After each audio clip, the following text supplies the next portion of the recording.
Hello, xin chào tất cả các bạn đã quay trở lại với kênh của Văn Hóng Lazada. Và hôm nay thì mình có một kiện hàng từ trên Shopee, hàng 215k và vẫn tiếp tục là những cái phụ kiện dành cho ô tô ca. Và hôm nay chúng ta thử xem đơn hàng 200k này, những cái món phụ kiện cho ô tô này như thế nào nhé.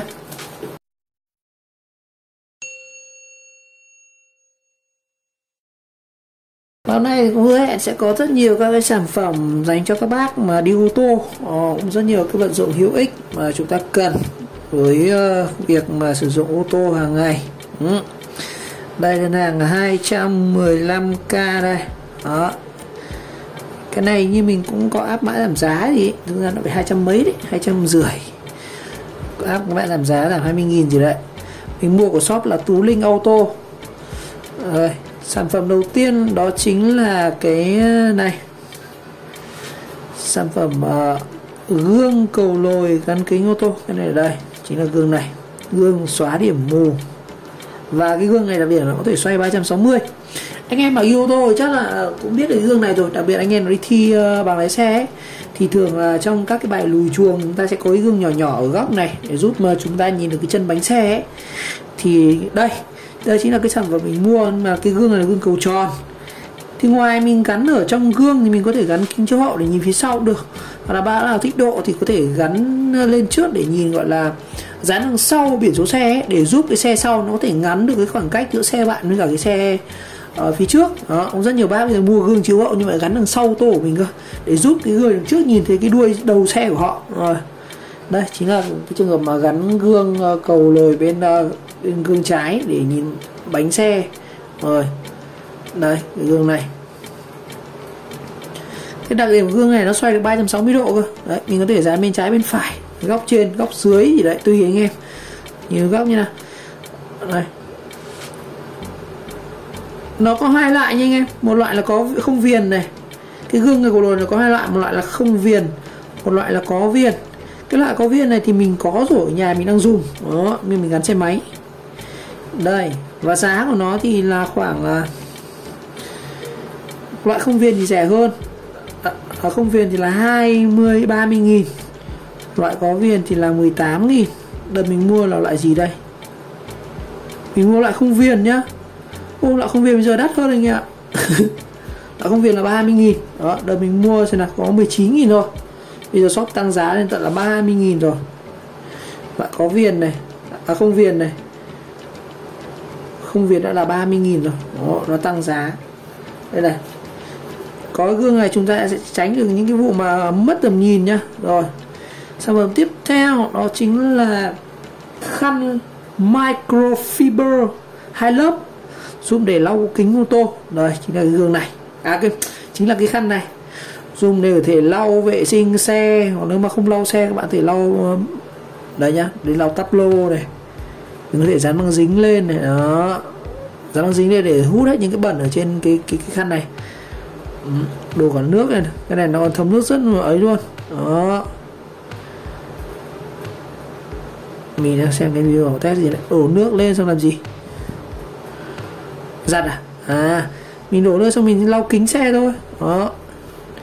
Cái này các bạn không lau ô tô thì có thể lau nhà cửa cũng được. Đấy. Khăn fiber rất dày. Đó, làm thẻ một dạng. Cái này của nó dày tới là 10mm cơ mà, rất dày. Đấy, mình có thể lau tắp lô, lau vô lăng, lau ghế, lau các cái cạnh của xe, kính này, gương. Đây, chiều dài của nó là 30x50, khoan lại to, một loại là 30x60. Đó, giá thì cũng rẻ thôi. Cái loại 30x30 là chỉ khoảng 10.000. Đó.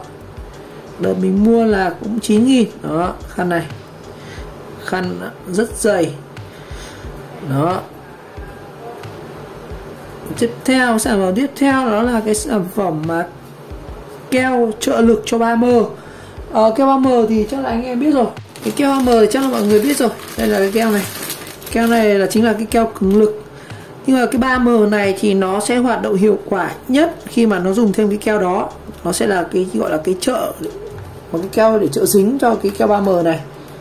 Đây, cái 3M này trước mình mua cũng trên Shopee hay Lazada có 15k thôi. Keo này dính rất tốt, dùng để dán cường lực các kiểu. Thì nó có thêm cái sản phẩm là cái keo trợ lực này. Đây, keo trợ lực 3M. Nó là keo 94 primer. Nó như kiểu lọ có tuyết keo đánh răng ấy. Anh em nào sử dụng gắn cam hành trình thì thường hay sử dụng cái keo 3M này để gắn lên kính xe ấy. Thì nó giúp cái keo 3M nó bám chắc hơn vào cái kính xe. Đó. Hoặc là dán gương ấy, dán những phần kính thì bôi lên cái keo này thì nó sẽ dính rất chắc luôn. Đó. Đấy, keo trợ dính 3M. Đó. Trường em lắp cam hành trình thì chắc là hay sử dụng sản phẩm này.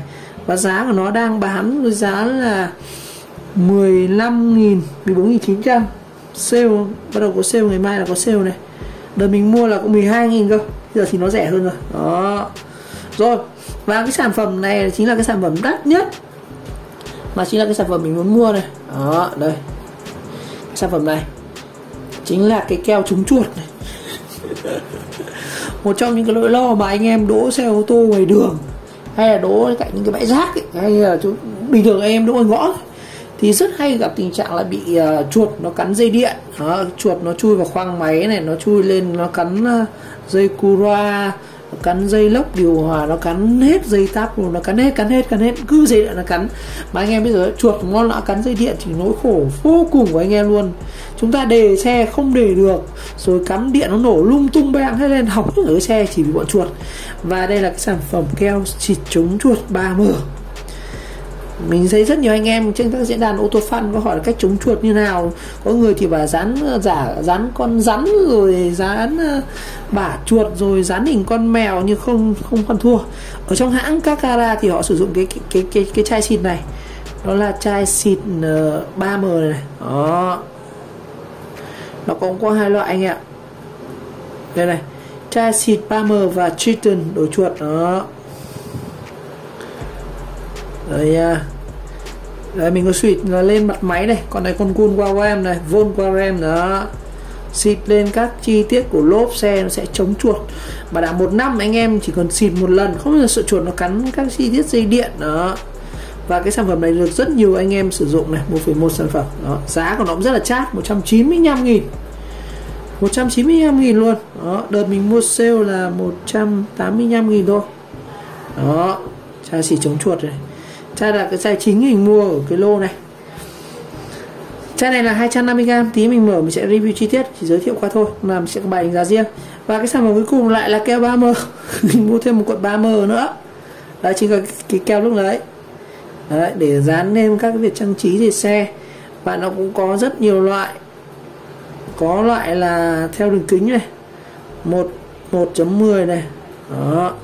Loại mình mua là loại 2.2.3, tức là 2cm x 3cm đấy. Đây, cái này là của nó là đục này, 17.000 đó. Rồi mình mua chắc không biết có rẻ không, 16.000, rẻ được 1.000. Tổng nữa đàn này là 215.000. Rồi đó là ở trên app, có trên thực tế thì đây sản phẩm mình nhận đây. Shop đóng gói rất là kín đáo, đen xì xì luôn, của Tú Linh Auto. Đó, đóng gói rất cẩn thận đó. Đây, tất cả các sản phẩm đây, nó giống trên app thôi. Mình đặt từ sale 5 tháng 5, 215.000. Shop Tú Linh ở Văn Phú, Hà Đông. Rồi, mình sẽ rạch đây nhá.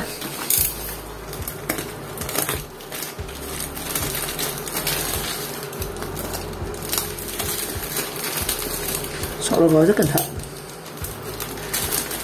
Bọc cái túi lông này là chắc nhiều người sẽ hỏi là sao bọc túi lông đen là gì. Thứ nhất để chống nước anh ạ, là sản phẩm mua nó cũng sẽ kín hơn. Đây là 215k toàn phụ kiện ô tô này.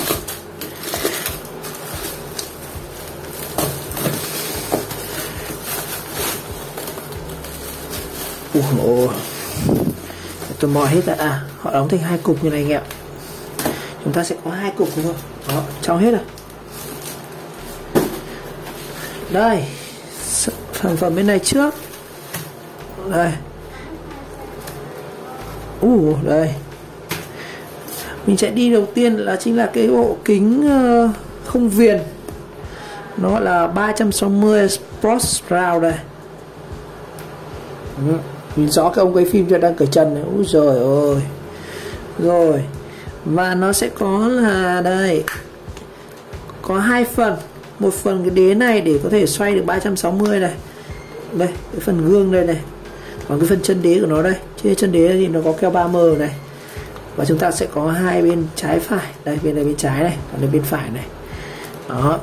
Đây, đây là bên trái, bên phải. Bên phải thì nó làm hơi nghiêng một chút nhỉ. Thế nó sẽ làm hơi nghiêng như này. Đó. Nhìn căn các kiểu này. Nhãn hiệu thì chắc là của Trung Quốc rồi, mà nhìn có vẻ xịn anh em. Mà mình mua là có mười mấy nghìn thôi, 17.000. Rồi tiếp theo là chúng ta sẽ có cái khăn này. Cái khăn này để lau kính này, mà khăn này làm khăn lau mặt được nghe bạn. Nó rất dày luôn. Khăn này khăn lau mặt cũng được, cái chừng nói gì. Và nó là điểm nó có cái này. Khăn này 2 lớp và nó có mặt màu vàng này và mặt màu xám ở đây. Chất liệu vải rất sướng, mềm như khăn mặt luôn. Đó, 10.000. Khăn mặt này 10.000 và rất dày dặn. Mình rất thích cái khăn này. Mình có thể để lau bàn, để trong ô tô để lau vô lăng, lau gương, lau kính, lau ghế, lau vỏ xe, sàn xe. Rất là dày. 10k. Tiếp theo chúng ta sẽ có là đây, chính là cái keo 94 primer. Cái keo này để trợ lực cho cái, chính là cái này luôn, cái keo 3M này. Đây, khi anh em mà dán ngay như là dán cái kính thì thôi. Trường hợp mà keo này chúng ta bị bong chẳng hạn, đây chính là cái 3M đây này. Mình dán nó không ăn chẳng hạn, mà muốn dán này thì trước là phải vệ sinh cái mặt dán, như mặt ví dụ dán lên cái kính này chúng ta phải lau đấy trước. Có trường hợp mà nó bị dùng thời gian nó bong chẳng hạn, thì anh em có thể sử dụng cái keo này mình bôi lên chỗ này, sau đó các anh em gắn lại vùng này thì bảo nó dính chắc như cậu với mợ luôn. Đây 3M, một chai này là 10ml, giá thì cũng rẻ thôi. Đấy, mùi nó rất khác anh ạ. Đây, đó, một tuyết này. Và đi kèm là chúng ta sẽ có một cái 3M này của họ. Đây, cái 3M rất xịn luôn ạ. Có cả túi ấy. Trước mình mua không có cái bọc này. Đây, cái 3M này là 3M 2x3cm nhé. Là 2x3. Cái 3M cũ mình đây là cái 3M 1 ly, nó chỉ bằng một nửa này thôi. Và cái này nó có độ dài là 3m. Đó, cái này là 1x3m, còn cái này là 2x3m. Đó, 17.000. Cái này đợt trước mình mua cũng đã 15.000 rồi. Cái này dùng rất dán rất nhiều anh ạ. Và cái chai cuối cùng thì nhân vật chính đó chính là cái chai xịt chống chuột này, 175k đi. Ôi trời ơi, cái này đắt, họ bọc rất kỹ luôn. Một chai, cái này thì đúng là ông nào đỗ ô tô ngoài rời, mà chứ đỗ trong giá hạn thế thôi, đỗ ở chỗ những cái bãi xe mình đỗ ngoài rời thì chuyện nó hay bị, còn đỗ ở chỗ hầm thì nó ít chuột hơn chứ.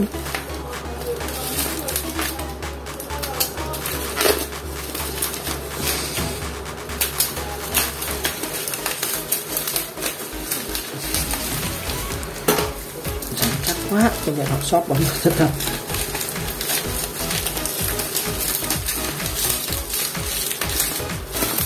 Đây, cuối cùng lại ra chính là chai 3M diệt chuột này. Chai này có nguyên niêm phong anh em ạ, còn nguyên niêm phong này chưa giờ. Hôm nào mình sẽ làm review riêng của cái chai này, gọi là chai xịt chống chuột, sản xuất tại Ấn Độ nhá. Đây, tạo lớp phủ bảo vệ các chi tiết nhựa và chống sự chuột luôn. Như vậy nó có hai tác dụng, vừa nhất là bảo vệ cái chi tiết nhựa, thứ hai là nó cái mùi nó sẽ chống chuột. Cách sử dụng là chúng ta rửa sạch cườm xe, hốc, bánh khoang chờ đến khi khô, lắc đều và xịt phủ lên các chi tiết, đặc biệt là dây cáp điện, đầu nối và cáp nhựa. Chú ý là không được rửa lại nước tại các vị trí và không mở máy lạnh, và để chế độ ngòi gió ngoài khoảng 24 giờ. Đó, một chai này là 250ml và lô sản xuất là tháng 12 năm 20. Đó, mới thôi. Bây giờ đây có lô sản xuất của nó đây. nhưng mà sao dưới đáy này không có đết này.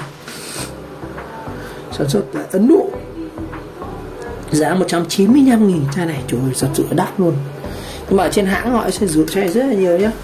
Rồi, như vậy tổng kết lại với đơn hàng là 215k chúng ta sẽ có những cái phụ kiện như sau: cái gương cầu lồi cho ô tô, chai xịt chống chuột, bảo vệ chi tiết nhựa, đó, keo ở đây keo 3M đây, keo 3M để gắn các cái, mình gắn các cái phụ kiện lên xe chẳng hạn, muốn gắn các cái đề can logo, gắn gương gắn kính gì đấy, các cái móc treo chúng ta phải dùng keo này, keo cường lực 3M.